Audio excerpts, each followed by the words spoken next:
Loko na, nagkatotoo na yung sinabi ni Pulong Duterte. Makita sana si Kong Pulong dito sa trabaho at sa session, baka makikita din niya. But I'm sure he's busy looking for the 51 billion. Under my leadership, this house will change. Ay, naku, narinig I will na not namin yan. defend the guilty and I will not shield the corrupt. Is it right to say that Zaldico and are you saying she's Escudero are frankly to blame for the 2025 budget? Yes. At eto na nga mga kababayan, Master Judea nagbabalik na naman. Kumusta po kayo? Oo. At syempre tayo ay nagbabalik para pag-usapan ng ilan pang maiinit na balita sa ating bansa. Ayan, oo. Naloko na, nagkatotoo na yung sinabi ni Pulong Duterte. Nagtuturaan na ang kampo ni Martin Romualdez, nilaglag ang dalawang Bicolano. What the fuck? Oo, samantala, bagong Speaker of the House, nilaglag din si Martin Romualdez. Aba, at eto, mainit-init pa, Sandro Marcos bumuelta kay Pulong Duterte. Eto na, mga kababayan. Sis Escudero Zaldico ang tunay na kawatan ayon sa alibores ni Martin Romualdez. Abay, pag-uusapan po natin yan, mga kababayan, pagkatapos lang nito. Yan ang panatero, walang inuurungan. Pag tama palakpakan, pag mali ay babanatan. Yan ang banateros, boses ng ordinaryong Pilipino. Banateros ay walang makakaawan. At syempre, magandang araw Luzon, Visayas, Mindanao at sa mga kababayan nating OFW, mga immigrants sa iba't ibang panig ng mundo. Magandang araw po sa inyong lahat. Huwag kakalimutan, mag-like, mag-share, mag-subscribe sa ating channel, i-like at mag-comment sa ating mga video. Alright? So, umpisa na po natin, mga kababayan, ano? So, kanina po, nahapon, may pasaring si Kong Pulong Duterte kay Sandro Marcos na di umano ay si Sandro Marcos ang pumili sa bagong Speaker of the House at sinabi niya kanina na ito daw ay napagpapalit ng Speaker of the House ay cover up lamang at gustong pagtakpan ang tunay na issue at ilihis ang issue sa mga ituturo nila na mga politiko o mga personalidad. At kani-kanina lang din, mga kababayan, sumagot itong si Sandro Marcos at pinabulaanan niya ang sinabi ni Congressman Pulong Duterte at ito po yung sinabi niya, mga kababayan. But anyway, yung sinabi ni Kong Pulong, ayan po yung nasa screen. Alright? So ito na, panoorin po natin yung sinabi ni Sandro Marcos. Yung sagot ni Sandro Marcos kung bibenta ba sa inyo ang sagot ni Sandro Marcos o mabubuisit kayo, paano ba? Kayo na po ang humusga. Yan na. Sabi ni Pulong Duterte, cover-up move na naman daw po itong pag-resign ni Speaker, tapos kayo raw po pumilit kay Goji. Naku ma'am, baka style niya yun nung anak siya ng Pangulo. Pero I can assure you that we are consultative with all the party leaders. Pwede mo silang tanungin. We met for plenty of weeks. Kung nagpakita sana si Kong Pulong dito sa trabaho at sa session, baka makikita din niya. But I'm sure he's busy looking for the 51 billion that was spent in his district. So, yan, very, consultative daw sila mga kababayan. Pero ang siste, hindi nga kayo magkaintindihan ng tatay mo Hindi nga magtugma ang sinasabi nyo ng tatay nyo ng tatay mo, di ba? Katulad doong impeachment laban kay BP Sara Duterte na sinasabi ng tatay mo na ayaw niya na impeach si BP Sara Duterte pero ikaw ang unang-unang pumirma. Doon pa lang malalaman na natin na kayo ay talaga mga bulaang propeta talaga kayo Mga sinungaling talaga kayo, pamilya kayo, di ba? Alam mo itong sagot mo, Sandro Marcos, pangsupot. Pangsupot itong sagot mo. Ang daming paligoy-ligoy. Hindi mo naman sinagot yung tanong kung ito ba ay cover up lang o hindi. Una, sino ba naman ang dadalo sa mga meeting ninyo na kayo-kayo lang naman ang nagkakaintindihan? 'Di ba?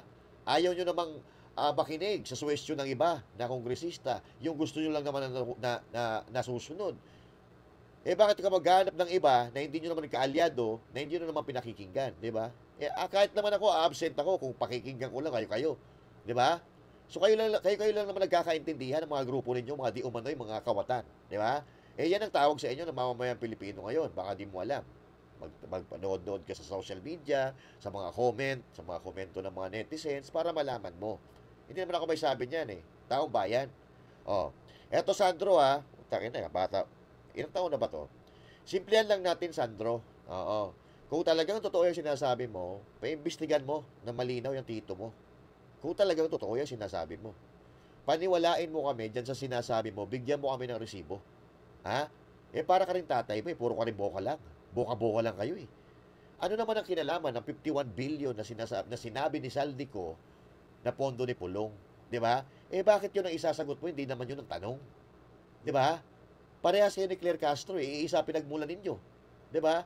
Hindi nyo sinasagot yung tunay na issue, yung sinasabi ni VP Sara Duterte, iba ang sagot ni Claire Castro. Ikaw, doon sa sinabi ni Pulong Duterte, iba rin ang sinasagot mo. Sumagot ka lang diretso. Di ba? 51 billion. Bakit yun? Bakit yun ang sasabihin mo? Hindi naman yun ang talong sa'yo. Di ba? At pangalawa, for your information, Sandro Marcos, ipinakita ni Pulong yung resibo kung saan napunta yung pondo. Kung saan ginastos yung sinasabi mong pondo. At COA na mismo ang nagsabi na walang irregularidad na gamit yung pondo sa tama. So eto, Sandro, ang hamon ng taong bayan sa'yo, ang hamon ko sa'yo, paimbestigahan mo yung tiyuhin mo. Putay na lahat ng tuturo, lahat ng daliri nakaturo sa tiyuhin mo eh. 'Di ba? So paimbestigahan mo kung talagang tunay ang sinasabi mo. Ha? So ngayon, mga kababayan, nagkaroon na nga ng bagong speaker. Pinakinggan ko yung kanyang mga sinasabi. Maganda naman ang kanyang mga sinasabi, pero sana yung sinasabi niya ay mangyari. So ito ngayon, ang speech ng bagong halal na Speaker of the House. Panoorin natin, mga kababayan, at i-comment ninyo kung kayo ba ay pabor ba kayo sa mga sinasabi niya, naniniwala ba kayo sa sinasabi niya. Kayo po ang bahala, mumusga. I-comment nyo dyan sa comment section, talakayin natin yan pagkatapos natin na mapanood ito. Panoorin po natin, maiksi lang naman to eh. Panood natin. Mga kababayan, magandang hapon sa ating buong lahat. Ako po'y lubos na nagpapasalamat sa mga kasama kong mambabatas sa House of Representatives sa paghalal ninyo sa akin bilang speaker. Hindi ko po ito inaasahan. Matapos ang ilang dekadang paninilbihan bilang lingkod bayan mula pa kabataang barangay hanggang gobernador ng Isabela, inakala ko na ang susunod na yugto ng aking buhay ay para sa aking pamilya. Ngunit, ibang daan ang inilatag ng ating Panginoon. Dinala niya po ako muli dito sa Kongreso upang mas higit pang palawakin ang aking paglilingkod. Aminado po ako. Meron po akong pangamba sa aking dibdib habang iniisip ko ang hamon na katungkulang inaatang sa aking balikat.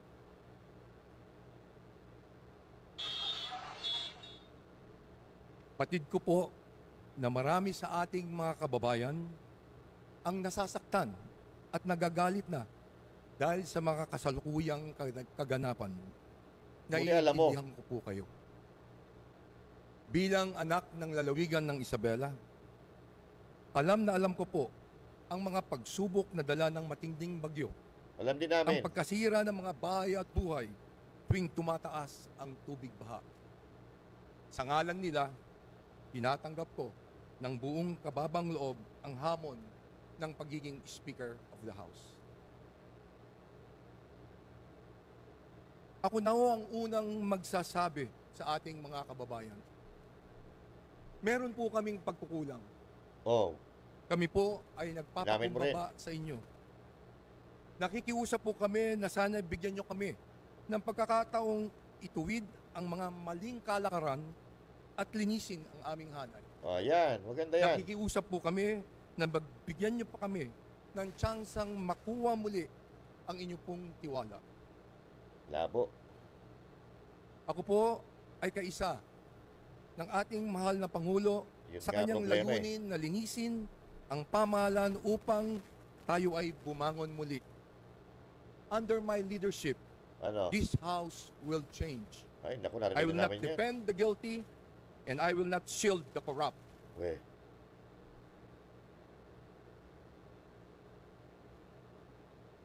Ano pa? Kaya ng paninindigan ng ating Pangulo. Ano? No rank, no ally, No office will be spared from accountability. Maraming beses namin narinig We yan. must strengthen the Oversight Committee and fully cooperate with the Independent Commission of Infrastructure. Ganon. Our duty is not to protect each other. Paano? Our duty is to protect the Filipino people. Oh, okay. Ano pa?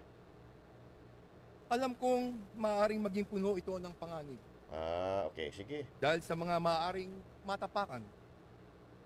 Sinusugal ko ang aking pangalan na matagal ko pong pinagpaguran. Mm.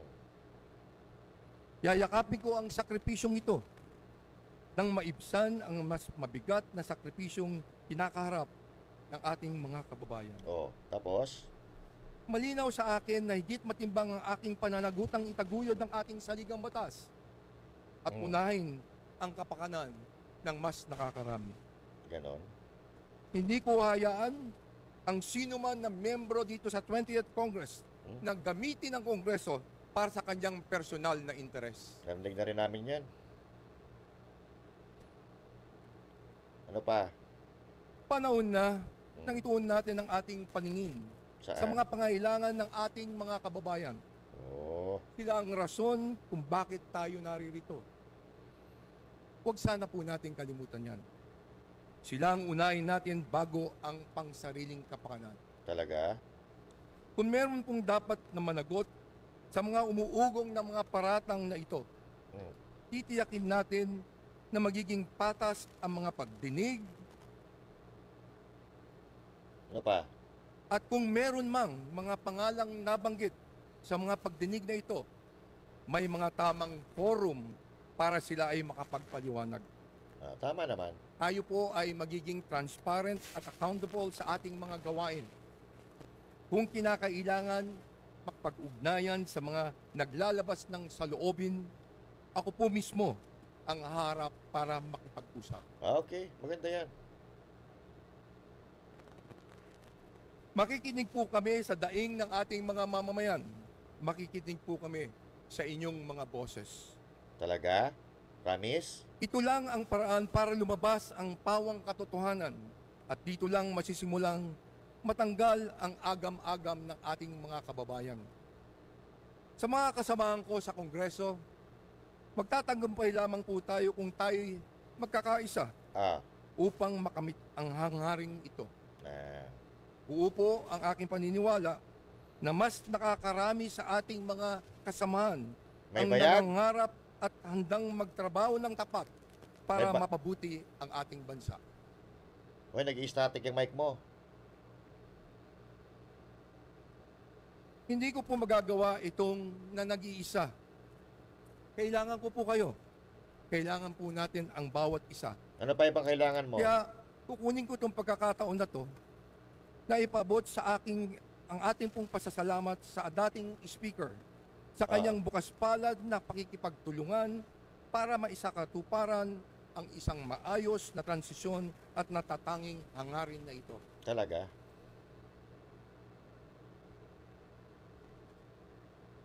Sa tulong ninyo, sisiguraduhin natin na ang bawat sentimo ng paglalaanan ng budget sa bawat departamento ay tutugma sa pangangailangan ng mamamayang Pilipino. Narinig na namin yan eh. Pagtutulungan nating makapagpasa ng isang maayos at malinis na budget na mailalaan lamang tama sa mga programa para sa ating taong bayan. May mga hakbang nang ginawa upang gawing mas bukas ang proseso ng pagpasa ng budget at mas paigtingin pa natin ito. Ano pa? Ako po ay handang makinig sa iba't iba nating tinig upang higit nang makaunawa. Naku. Nakahanda po ang aking bisig na makipagtulungan kanino man alang-alang sa ating bansa. Talaga ba? Mula noon hanggang ngayon. Yan, tama ako Ako po ay walang pinipiling kulay. Lahat ay mahalaga. Lahat ay may maaaring maiambag upang magampanan ang ating mandato bilang kinatawan ng ating pong mga mamamayan. Tagal Sa ating pong mga kababayan, hinihiling ko po na magpatuloy tayong magmatsyag at magbantay. Ang tagal namin Tanging nagbabantay. kayo lamang po ang makakapagsabi at makakapagpasya kung dapat bang ibigay ninyo muli ang tiwala sa amin. Gawin mo muna yung sinasabi Kayo mo. ang Gawin mo muna yung sinasabi mo bago ka maghingi-hingi ng tiwala. Di ba? Eh, ang dami-dami na nga nagrarally-rally dyan eh. Di ba? Wala na tiwala sa inyo eh. Oh, kami pala yung magmamatsyag. Matagal na kami nagmamatsyag. Actually, hindi lang kami nagmamatsyag. Nagsasalita rin kami. Di ba? Oh, pero patuloy lang kami tinatarantado ng mga kasama mo dyan sa Kongreso. Oh. Giging bahagi ng reforma para masiguro natin sa darating na mga araw ang kapakanan ng taong bayan ang mauuna. Ngayon na po ang oras. Ay, oras na nga. Hindi Wala. bukas, hindi sa susunod na mga araw. Ano? Sama-sama tayong babangon, sama-sama tayong kumilos, Oo. sama-sama tayong maglingkod. Nako po, very generic yung mga nabubos eh. Oo. Oo. Yung sama-sama tayong babangon muli eh. Parang pinagaan mo eh. Pinasarap mo yung puso ni Marcos Jr. Sama-sama tayong babangon muli. Tayo na, parang wala rin to ah. Oo. Hindi magiging madali ang ating tatalakayin. Alam kong magiging mahirap para sa ating lahat. Alin? Pero gaano man kahirap, kung ito naman ang nararapat, kung ito naman ang tama, ito ang kailangan nating gawin at pagtulungan. Ganda lang script eh, no? Sino kaya nagbigay yun? What the fuck? Pero in fairness, ito, Tagalog. Si Martin Romualdez pa nagsasalita English eh. Di ba? Oh, tapusin mo na, sir. Oo. Tagal ah. Bagal magsalita ni sir. Ano pa? Inom ka muna tubig. Okay, CR ka muna. Sa bagong kongreso, ipaparamdam po natin ang tunay na malasakit. Talaga ba? Ipapamalas natin ang tunay na paglilingkod Ganon. na nakatutok ng buo Hmm. para sa pag-angat ng buhay ng sambayanang Pilipino. Oo. Walang ibang agenda, walang ibang interes. Kapakanan ng Pilipino ang simula, gitna at dulo at wala ng iba. Hmm.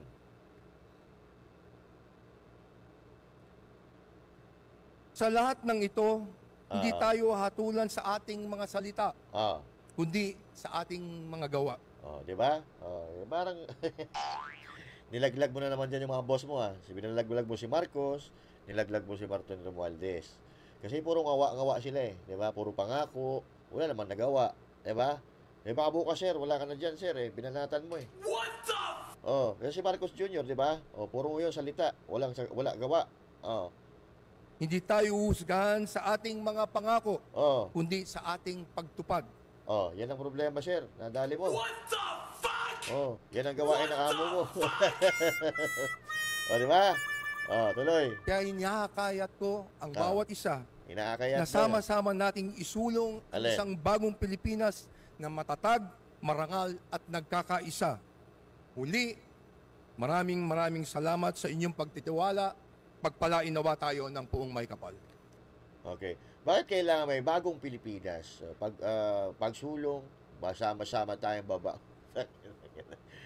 Bago nyo sabihin yan, mga sir, iparamdam nyo muna sa mga Pilipino na bumabangon talaga tayo. Eh, walang kaya. Kayo lang bumabangon eh. Di ba? Oh. Pero eto, aminado siya na may pagkukulang. Aminado siya may mali. So, itutuwid niya, di ba? Itutuwid daw niya yung maling kalakaran dyan sa Kongreso. Ibig sabihin ito, hindi ka umaayon doon sa sinasabi ni Martin Romualdez na wala siyang kasalanan. Di ba? Kasi, ikaw alam mo, may mali eh. Di ba? May kasalanan. Eh, ang kasalanan ng buong organisasyon, kasalanan niya ng leader. Di ba? Kasi kung magaling kang leader, hindi mo pababayaan na magkaganon, magkamali. Di ba? O, pumangit ang kalakaran. Hindi mangyayari yan kung walang pahintulot ng leader. So, inaasahan namin na ikaw iba ka. Ha? So, ito kasi ang problema dito sa mahihinang leader tulad ni Martin. Di ba? Dapat pag ikaw leader, ikaw ang may say. Ikaw ang may power. Kapag may problema ang miyembro mo, sasaluhin mo. Di ba? Aalalayan mo. Pero ang ginagawa ni Romualdez, hindi marunong siya maging leader eh. Di ba? Dapat, you'll take all the responsibility of the organization if you are a leader. Di ba? Oo.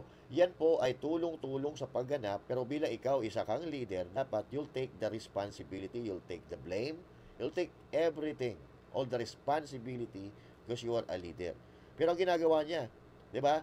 Nanunuro eh. Hindi ko kasalanan 'yan. Hindi ako may gawa niyan, ganito, ganyan. Oh. So now, ang sabi ng bagong speaker, hindi daw niya didepensahan yung guilty, hindi niya pagtatakpan ang corrupt. Oh. Walang makakaligtas. So, narinig na namin yan paulit-ulit. Now, sir. Oo. Ang sabi ng taong bayan, panagutin si Martin Romualdez, si Saldico. Yun ang bukang bibig ng taong bayan. Sabi mo, you will not spare anyone. Wala kang kikilingan. Imbestigahan mo si Martin Romualdez. Diba? Si Martin Romualdez, kasi yan ang Speaker of the House. Walang mangyayaring katarantaluhan kung hindi niya aprobahan. Kung sasabihin niya, mamaya may papakita ko sa inyo, may paparinig tayo, papapanood ko sa inyo na inaabsuelto nila si Martin Romualdez.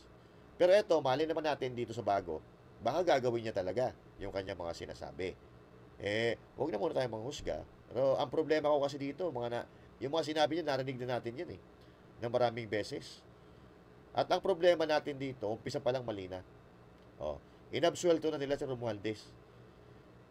Inabsuelto nila si Romualdez at ang itinuturo nila ngayon ay ang dalawang Bicolano na walang iba kundi si Escudero at si Saldico.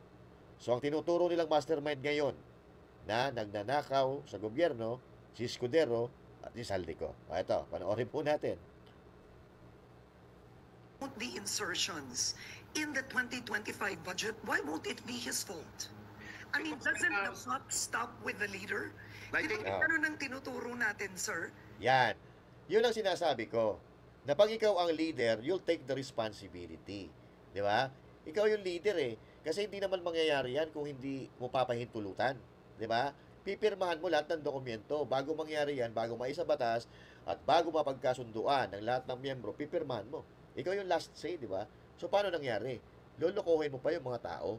Di ba? Na wala kang alam. Ito si Ronnie Puno, puta, sarap kaltukan no? Oo. Kaya tanda-tanda na, walang pinagkatandaan. Ikaw, Ronnie Puno, kami nga na nandito sa baba, nakikita namin. Yan nangyayari. Pero ikaw, parang nagbubulag-bulagan ka pa rin. Bakit? Sa bagay, isa rin to sa mga puberme. Mukhang marami-rami rin na ibulsa nitong hayop na to Oo. So, tuloy natin, mga babae. Well, here's the process sa budget. As I explained earlier, the House version did not have the insertions. It went to the Senate. The Senate and the Congress had a bicameral committee. The bicameral committee was composed of many representatives. Then they decided to make it a small committee. The small committee was 4 people. Okay, Senate President Chis Escudero, Speaker Romualdez, Senator Grace Poe, and Congressman Saldico. Yeah. That was the small committee. The small committee went into their meetings. This is where the insertions were put in, by the way. Yun. So, nandun po siya. No, the speaker did not attend those meetings.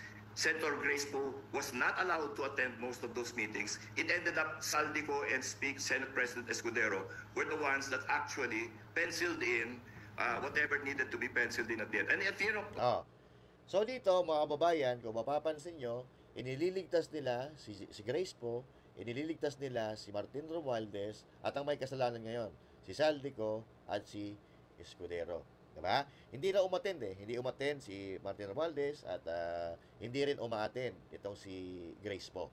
So, ang sisi, doon sa dalawang Bicolano. Diba?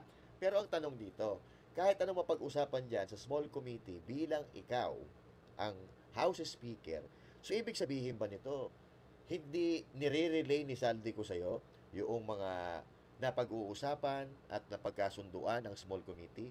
So, inutil kang leader kung ganon. Kung hindi ka sinusunod ni Saldico. Kasi bilang appropriations chairman, dapat kung ano yung nangyayari, kung ano napagkasunduan, sasabihin ko sa'yo. Tapos bibigyan mo ng go signal para ituloy. Kasi kung hindi mo bibigyan or hindi ka magbibigay ng signal, hindi naman matutuloy yan. Kaya, huwag nyo kami pinaglululoko, mga boss. Oo. Karen, if you look at the budget, there are 20,000 DPWH projects, 20,000. So, it takes a lot of, real painstaking work. But it was the two that actually finalized those things. And that is what I'm saying did not come to light until just recently. You know, since the situation everybody knew was the case as early as January. So now, Congressman, with regards so to those, is it right to say that Zaldico, and are you saying she's Escudero, are frankly to blame yes, for the 2025 budget? yes. Because then the version that they sent back to the House already included all the insertions. So that's a bicameral thing. But it was... Meron daw mga insertions, mga kapatid, from the Bicam committee, ibinalik sa House, meron daw mga insertions. So kung nakita nyo may insertions, bakit di nyo sinita? Bakit di sinita ni Romualdez? Diba? Bakit nakalusot pa rin at yun pa rin ang naging kabuoang budget ng 2025. But meron pa rin mga insertions. So ito mga sinasabi natin. Pag walang go signal ng leader, walang mangyayaring ganyan. Hindi mangyayari. Kaya, Ronnie Puno, wag mong ginagago ang mga Pilipino. Di ba? Na walang alam itong si Martin Romualdez sa mga insertions dahil hindi siya sumatin sa mga meeting. Siya pipirma dyan. Siya yung may last say. Di ba? Siya yung mag-approve kung okay ba itong napag-usapan ng Senado at saka Kongreso. Jesus Maria Santissima, ginagawa mo yung tanga mga Pilipino.